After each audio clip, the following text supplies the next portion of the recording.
The government of Sudan is often accused of being one of the world's greatest violators of human rights, and just as often it denies the charges. The man who conveys many of those denials is the country's foreign minister, Ibrahim Gandour, who's my guest here in Munich. Does he care if anyone believes him?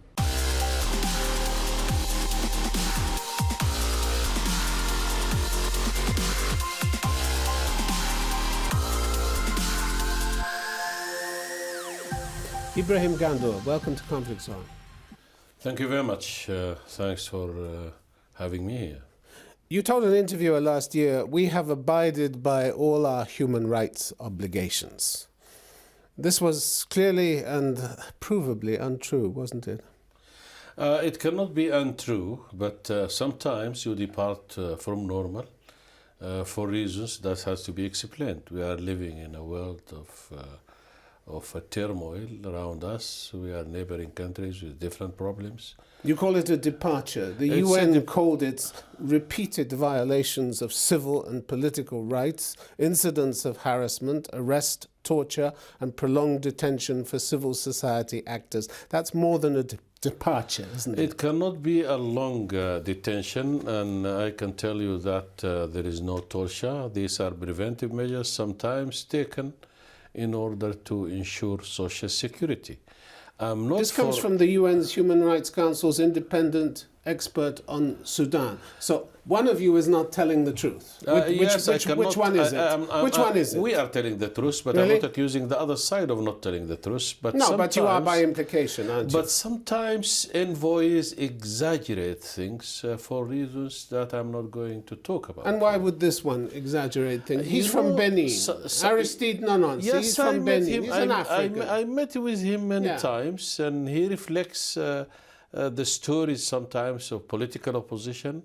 Not necessarily that they are liars, but political opposition in our part of the world would like to undermine governments. And this is an ordinary behavior. You know, Mr. Gandour, over the years you've flown around the world smoothly and fluently denying all the accusations of human rights abuses that are directed at your government.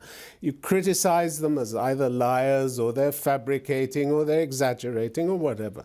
But seriously, who do you think people are going to believe? You, with a president who's a fugitive from international justice, or respected human rights groups, including the UN, and including groups from Africa itself? In fact, if you compare groups with groups, you will find that the majority are not with what you have said. And the AU summit, unanimously... We're not talking about numbers, we're talking about quality here. Yes, we're talking about the most respected ones. I'm talking about AU summit, and you can never have a renowned and more respected than state leaders and ministers of foreign affairs. Of course, NGOs, we respect them, but sometimes they depart from normality, and they need to prove that they are doing their job properly. You've encountered plenty of condemnation from African countries. Just over a year ago, in December 2016, the African Commission on Human and People's Rights, I'm sure you're familiar with it, they expressed serious concern about what they called the deteriorating human rights situation in the Republic of Sudan. In particular, constant harassment of human rights defenders by the Sudanese National Intelligence and Security Services, arbitrary arrest and detention in secret places by the NISS, and the inhumane treatment meted out to human rights defenders. So they don't believe your blanket denials either. This is the African Commission.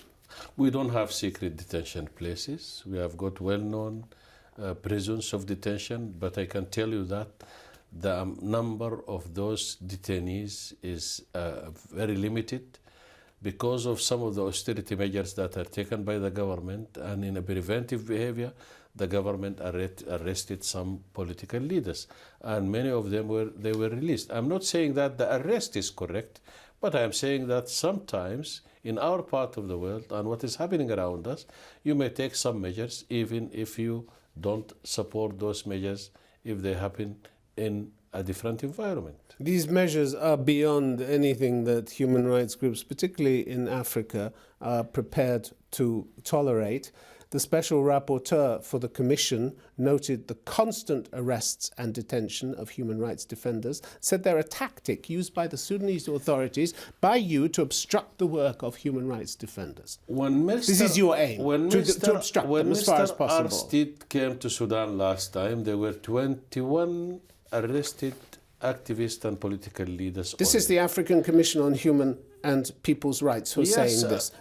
The special rapporteur for that group. I can tell you, those... They know nothing either, I suppose. Those stories are not all correct, and some of them exaggerate the numbers and the behaviors. And I can tell you, Sudan is one of the best examples of human rights in the region. I'm not saying everything is perfect. Not according to the Commission. The Commission is a respected body. It consists of 11 members who are elected by the African Union Assembly. Its secretariat is in the Gambian capital, Banjul, and its commissioner is from Ethiopia. It's an African commission. I can tell you that. And it's judging you pretty harshly, Minister. We respect whatever that comes from our brothers and sisters You don't in seem Africa. to. You don't but seem to. I will tell you, the latest report of NIBAD by His Excellency President Bashir to the heads of states, it has been unanimously received, and Sudanese transition to good governance and the national dialogue results were unanimously commended by the African leaders. I'm wondering, so Minister, that is another example. I'm wondering, Minister, what is the calculation behind all your denials? You think most people around the world are just ignorant or stupid? No, I'm not saying that, and I'm not denying. I'm saying that, yes, there are some departures from normal behaviors, but sometimes you need them in order to prevent catastrophic actions. You think if you go on repeating these things time and time again that a few people somewhere down the line will start to believe them, or you wish to degrade the truth to such an extent that people don't know the difference I'm not anymore? degrading the truth, but I'm also putting another argument. How many were killed in Sudanese demonstrations? None. How many were injured? None. I'm not talking How about many were arrested? who were killed. Very few. But you know, I'm not talking about who were killed and injured. Torture and arrest are usually connected to killing and harassment. And Sudan is one of the countries in which that its speeches has always been very clean. Let's talk about harassment, because in 2015, the African Union itself, presumably you don't think they're all liars, they looked into your last elections and they weren't at all impressed by your standards. They reported violations of political and civil rights to such an extent, Minister, that some parties or groups, they said, found it difficult to carry out legitimate activities relating to the election. The level of freedom enjoyed by parties and candidates, they said, was generally unsatisfactory. That's a pretty poor record, But the report is self-written by President Obasanjo. He said that the elections were credible. They said the level of freedom enjoyed by parties and candidates was generally unsatisfactory. But he and said, you're taking that. But he said the elections are credible as well. As an accolade. Why? But you rigged those elections, didn't you? No, I can tell you, I was in charge of those elections.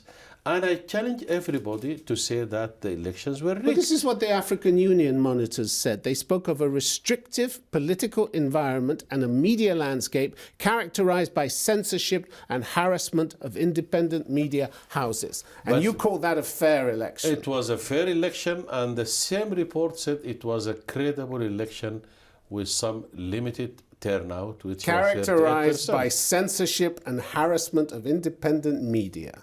Despite guarantees of freedom of expression in the Constitution, African Union monitors received reports of arrests and detention of independent journalists who criticized the government or questioned its handling of the conflict. I can tell you that throughout the elections, none of the journalists was arrested. And I'm sure of that. I was in charge of the same elections.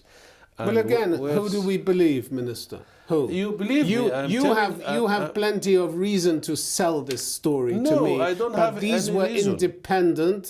independent African Union monitors. But the African Union itself and the mission headed by President Obasanjo said that the elections were free, fair, and credible. They criticized only the turnout, which was No, they criticized a lot 47%. more. The level of freedom enjoyed by parties and candidates was generally unsatisfactory. I keep coming back to that. Haven't you read the whole report? That was not true. I read the report. You didn't read the report? I read That was in the report. I read the report, but you are very selective. I'm picking out the points where they criticized You are picking what you see is absolutely it doesn't supports your point of it doesn't devalue their importance. Any I point, can't sit here and read you out the whole report, Minister. you know, but you are reading what you see that it supports your points of view. Yeah, and there's plenty to support that point of view. There is plenty to support my point of view as well. And the action against the press was all in line with your president's long-standing determination to bend the press in Sudan to his will. Do you know how many newspapers do we have? I know. How many? A lot.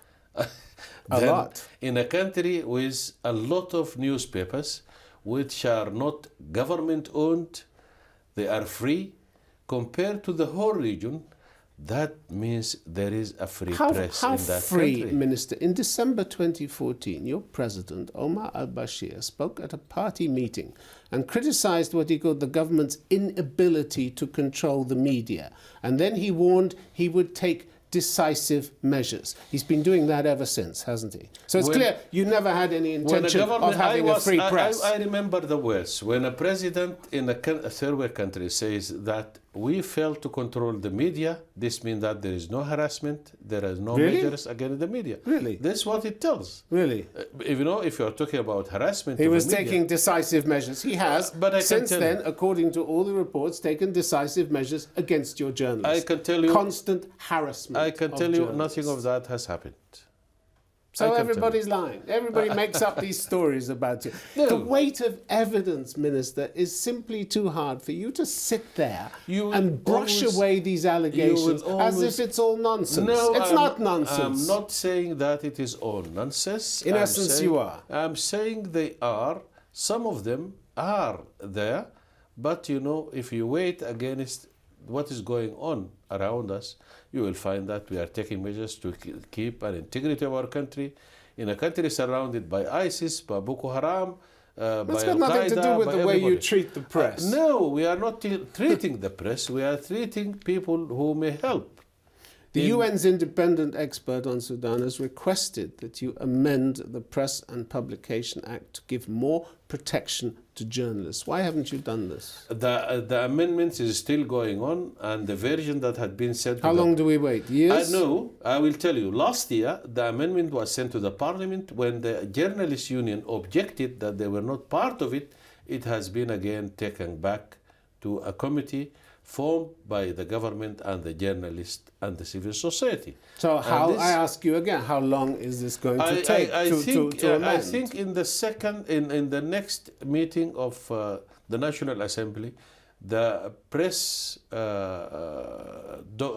law will be one of the first to be seen and visited. And is anybody going to take any notice of it once it's done? I ask you this because your interim national constitution, Bill of Rights, specifically upholds the right to freedom of expression and media. And something that has been trashed by your government. It's been trashed by your government. Whatever contradicts the constitution is unacceptable. And this is why we are revisiting our laws after the separation of the South to amend them so they can So you admit there have been abuses against the press? We have been visiting... by your government? Sometimes it happens. I can tell you, I'm not denying that. But it is not something of... that you can But there's a pattern to this. During demonstrations last month, for instance, the Committee for the Protection of Journalists said 7 reporters had been arrested. And they were released in 1 week time. Yes, and it accused you of intimidation, confiscating newspapers. You talk about the number of free newspapers. You confiscated newspapers and you attempted to censor news discrimination. You can quote me here, I'm against that, and many are against that. And once it happens, some were being compensated. The fear, though, is that, like every dictatorship, you're scared stiff of the media, aren't you? We are not a dictatorship. We are not an autocrat. We are an elected government with an elected president and elected parliament. You're scared stiff that if you have a free press and a critical press, it's going to undermine your hold on power. That's what this is all about, isn't it? Our press is much more critical to government than you may expect. and you read today's newspapers in Sudan, you will recognize. Let's talk about corruption in your country. Last March, Transparency International, which, as you know, is respected around the world, said corruption is present in all sectors and across all branches and levels of your government. In other words, you serve a thoroughly corrupt administration. I can tell you Is it a laughing matter? No, it is not a What laughing is a laughing matter about massive corruption? Generalization is unfair. Okay, let's have the details then. They said public servants are known to demand bribes for services that individuals or companies are legally entitled to. I can tell you this is an unfair generalization. It doesn't happen. It doesn't happen. No, it happens sometimes, and the government is fighting that. Some were jailed, some have been tried, but cannot be a generalization. This is just unfair. Government officials hold direct and indirect stakes in many enterprises. You know this to be true. And the head of state and government is believed to have embezzled up to $9 billion from oil reserves. Yeah. Oof. I'm not aware of anything like that. I can assure you this is a very wrong I statement. can give you a lift. In 2011, the International Crisis Group identified at least 164 companies in a range of sectors that were owned or controlled by the Sudanese military, police, and officials from your intelligence service. Privatization. What are they doing? Privatization. What are they doing owning companies? Privatization on the way, and 30% of those companies has been privatized, and then now the privatization is going on until the last company. What were they doing with all these companies? Was this their payoff for cracking down on your opponents? No, at the time, many government authorities do have companies, but from 92, the decision of the cabinet to privatize all government companies that started, all hotels have been privatized. Now companies because the government companies are corrupt, aren't they? Not because they are corrupt, but we are now following a free market economy, and we are privatizing all our companies. You say they're not corrupt. 2 weeks ago, your own Auditor General accused 15 government-owned companies of manipulating their 2016 accounts, manipulating revenue surpluses, profits, and investment returns. These are your government companies. Since you mentioned the Auditor General, we have got an Auditor General who is only accountable to the Parliament. He directly reports to the Parliament without going through even the President. And on air, he reads his report of corruption in government enterprises everywhere. So you're swimming in corruption. So Transparency International was quite correct in their assessment. That can show you the transparency we are looking after. When an Auditor General leads his report directly to Parliament, and that is always reflected in newspapers throughout, with some being tried, some being imprisoned. Mr. Gandour, what's going to happen to these companies? Nothing. No. They manipulate their revenue surpluses, profit. They fix their books, and you will do nothing about it. You can never do that because those are subject to the Auditor General. Yeah, and he's check. just discovered 15 of them. And 15 government companies. And I will tell you, most of them has been tried. Some of them has been imprisoned. And Who? Which ones have been tried? Many. Which? Give me an example. Can you give me one? The Sudan. Give me one. Sudan Cotton Company. Really? They have been in prison. When were they tried? They have been in prison now for 8 or 9 years. No, we're talking about the ones who manipulated their 2016 accounts. Now they are under investigation. The investigation takes time. You're sure? I'm very sure. You're sure about this? I'm very sure of that. US has now lifted sanctions against you, but they remain deeply critical also of your human rights record. On January the 20th, along with the EU, they condemned the harassment, arbitrary detention and attacks on journalists in Sudan. You don't convince anybody. I met with the Deputy State Secretary You don't convince 2 days anybody. ago. You remain on their list of state sponsors of terrorism. Yes, and we are now on the way discussing that in order to delist Sudan from that unfair listing. You say it's unfair. It's unfair because they know, and one of the 5 tracks on which we are cooperating, number 1 is counter-terrorism. And Sudan is one of the most countries that are counter-terrorism in the world, with the US, with Europe, with everybody, because we believe that terrorism will affect us as well. You think if you help the Americans on counterterrorism, they're going to forget about your human rights We are record? not helping the Americans. We are helping ourselves and helping humanity. We are not helping any particular body. And we believe that delisting us is the fair treatment that we should have. Even after lifting the sanctions, the US highlighted a whole range of continuing concerns related to impunity for past atrocities, arbitrary detention, torture, sexual, gender-based violence. This is an annual report that has not been revisited in 2017. This is a 2016 report, and I'm aware of it. And it has been a matter of thorough discussion between me and the Deputy State Secretary until only 2 days ago. They have no illusions about who you are. As one of the Obama administration specialists on Sudan, Zach Vertin, put it in October, he said, your government is a dreadful government. It's a dreadful government. I don't know how he can describe other governments, not of the region, but of his surrounding. Anybody can describe governments the way he likes, but that doesn't make this description a reality. Do you have any intention of improving your appalling human rights record? We continue, it's not appalling, we continue to improve it as far as we are very much concerned about it. Really? In 2015, the African Commission we said are you very much concerned about our human rights record more than anybody else, because we believe it is our duty to avail for our citizens the best possible treatment on freedoms and good governance. And that's why the African Commission in May 2015 drew attention to your government's refusal to pay any attention to the issues that the Commission raised with it. It cited the lack of response by your government to the Commission's various recommendations and letters of appeal. So you're not taking any notice of them either, are you? Not all recommendations are supposed to be revisited and acted upon. We only take what we feel are absolutely correct and right, and they are in the interest of our people. So the African Commission doesn't know what they're talking about either? Sometimes they may do. Oh, sometimes. Or sometimes. Okay.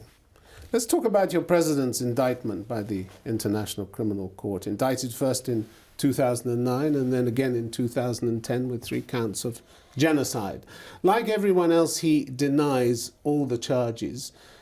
If he's innocent, why is he too scared to go before the court and clear his name? How can we send our president to a court that we are not party to?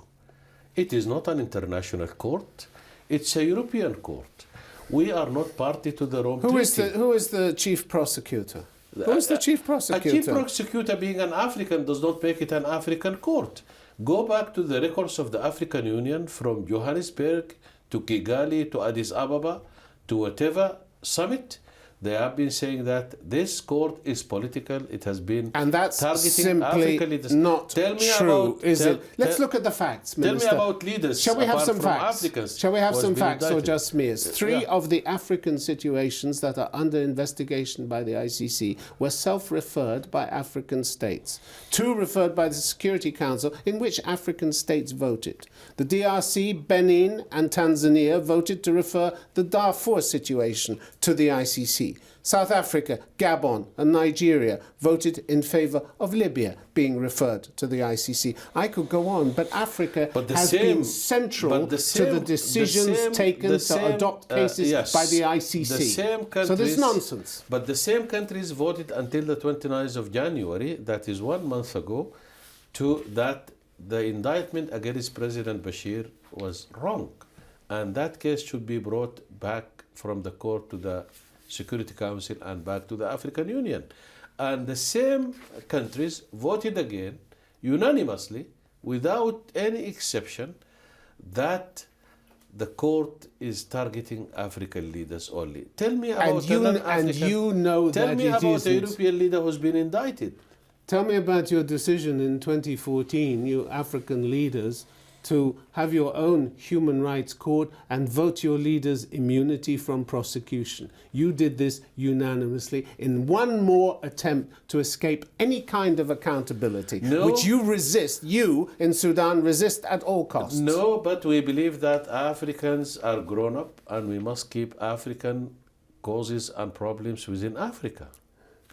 keeping them in Africa by voting yourself immunity from prosecution. It's a joke. No. It's a joke, isn't But you know, it? It's a joke. State presidents are having by international law immunities. This is well known. Yeah, and this is why we see the results of it too. But you are seeing the results from your own perspective, unfortunately. And you smear the court. You accuse them of taking money, judges of taking money. We are not doing that. Your president made the accusation on Rwandan TV in 2016. He said almost $17 million had been transferred and credited to officials of the court. It is not only our presidents. It's a report that came in a British newspaper. It has been Which British newspaper? I don't remember the name, but it has been propagated. It has been a matter of investigation. Lots of things are propagated which are nonsense, and you provided not one shred of information to back this up. What you've been telling. To back a lot this of what up. you've been saying goes for the same. Ibrahim Gandour, good to have you on Complex. It's good to have you too. Thank you very much. Thank you.